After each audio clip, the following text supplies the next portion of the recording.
Hi everyone, hope you're doing well from wherever you're watching this channel, depending on your time zone. Now, in this country, we have had Moi as the president, Kibaki was here as the president, Uhuru Kenyatta took over, and now we have William Ruto. I don't know much about Kenyatta, but the truth is that out of all these people who have got a chance to lead us in the high office, it is only William Samoei Ruto who has the courage to give his son taxpayers' money. He carried 3 million in bag and take to church. That one has never happened with Moi, neither Kibaki or Uhuru Kenyatta. Just this government. So on Sunday, we saw George Ruto carrying 3 million in a shopping bag to a church as a fundraiser. There are so many questions we can ask about this money. But first of all, just watch this. So nilitumwa hapa na President William Ruto kwa maana alikuwa ameenda kushiriki na watu wa Narok County, so mpokee pole zake pamoja na First Lady Mama Rachel.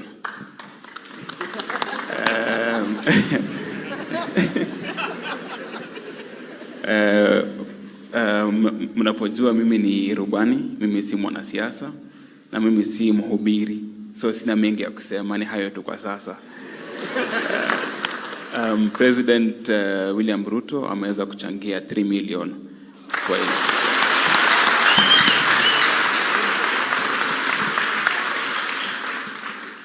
Hiyo ni makofi yetu kweli ya 3 million. Na moja kwanza umesikia mwenye ameleta hii ni kijana ya president na ni rubani na ni president ametuma. Hii ni heshima kubwa sana kwa kanisa. Si hiyo project tutamaliza? Basi asante sana. Peleka pongezi tena na shukrani zetu.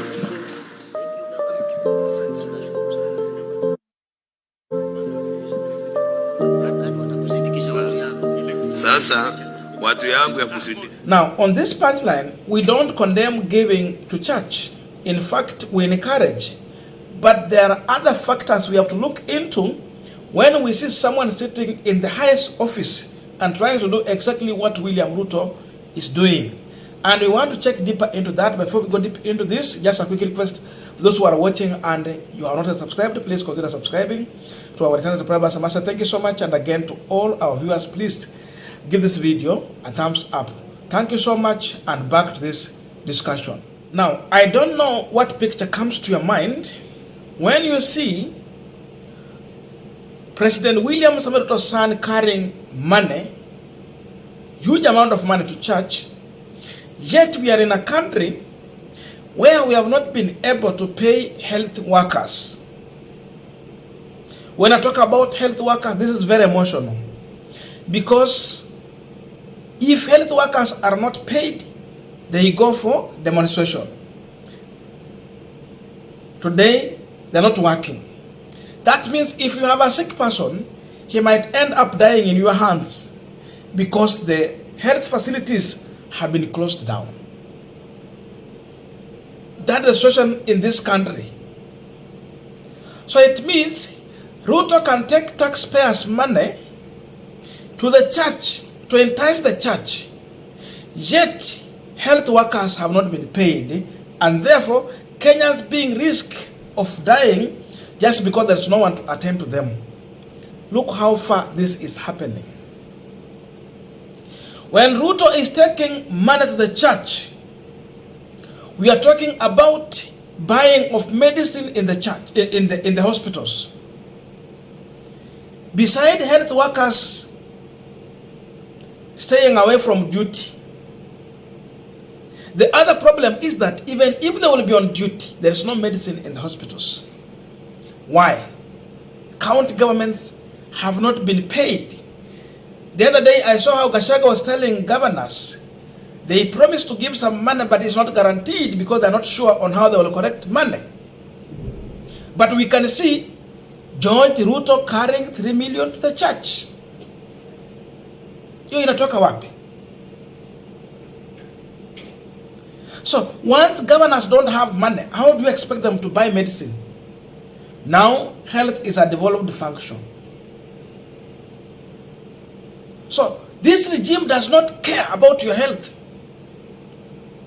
They go to an expense of sacrificing your health so that they can collect money and take somewhere else to create a perception that Ruto is still with the church. Once you are the president, it becomes very hard to differentiate between personal money and public money, because we know that office has a budget. Sometimes we have some budget that will never be audited. Kwa mfano kama hiyo inaenda kwa defense, hiyo inaenda kwa interior, when will they be audited? And that's where stealing normally happen. So it is very hard to differentiate personal money and the government money once you are a president. That means when you are a president, you have to tread very careful. We are talking about 3 million being taken to church when we are seeing condemned sugar, poisonous sugar, being released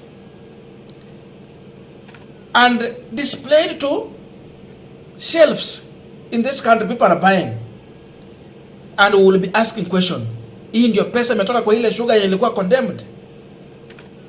So you sacrifice Kenyans, feed them on poisonous sugar, you get quick money, take to the church. These are questions that we will be asking.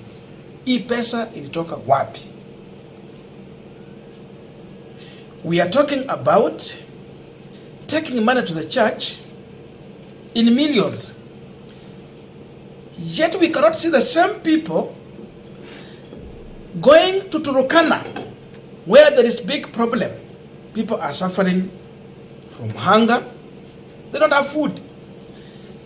Why is it that George Ruto cannot go to Turkana and give food relief to the people of Turkana? They don't have water, sanitary towels to women. Why is it that they cannot do such? If George Ruto was in Turkana giving food, shelter, and other kind of help, we cannot come here to criticize that. Instead, we will be here supporting that idea, I can tell you. So where is the priority in this government? Why is it that they cannot take food and any other help to Pokot? Go and check in Baringo, where Ruto is, it's in Rift Valley, where Ruto is coming from.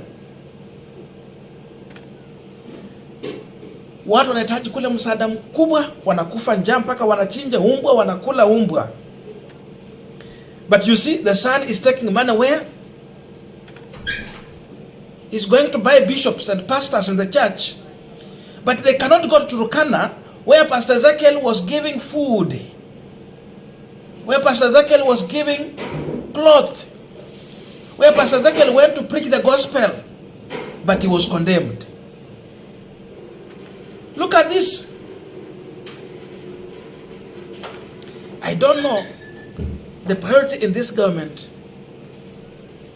I don't know how they're prioritizing their things here. When will Ruto understand that we have people in Eastern who sleep on empty stomach? They end up slaughtering dogs, cats. Some go to an extent of boiling poisonous fruits from forest. Some even boiling stone, that's to keep their children optimistic something is coming. They are cooking something that they stop crying. Watu wanapika mawe tu kuweka watoto wao wakuwe na ile hali kwamba chakula inaiva wasilie. But yet there's no food. But we can see William Ruto's son taking money to church. Ile kanisa ikuwa na njaa. And in millions. We are talking about civil servants who are yet to get their salaries. Wanalipwa nusu wengine. Even they are not sure if they will get their next month's salary. But we are seeing money from State House going to church.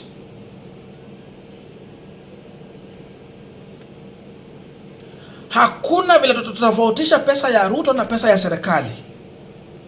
Hii pesa imeenda kwa kanisa, sio pesa ya Ruto. Hii ni pesa ya ushuru wenye melipwa na wewe pamoja na mimi.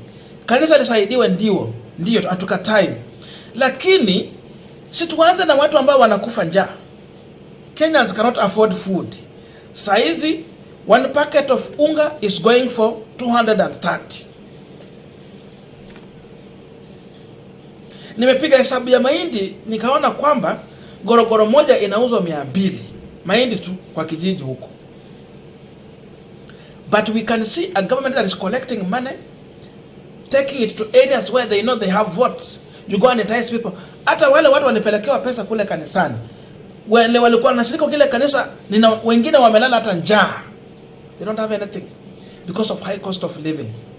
But because you want to create that perception that you are with the church, unapelekea bishop pesa, unawanunua ndio waendelee kuambia waumini hii serikali iko sawa, serikali ya Mungu, haleluya, tupige kura huku.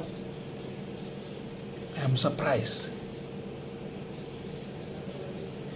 Where is the priority in this government?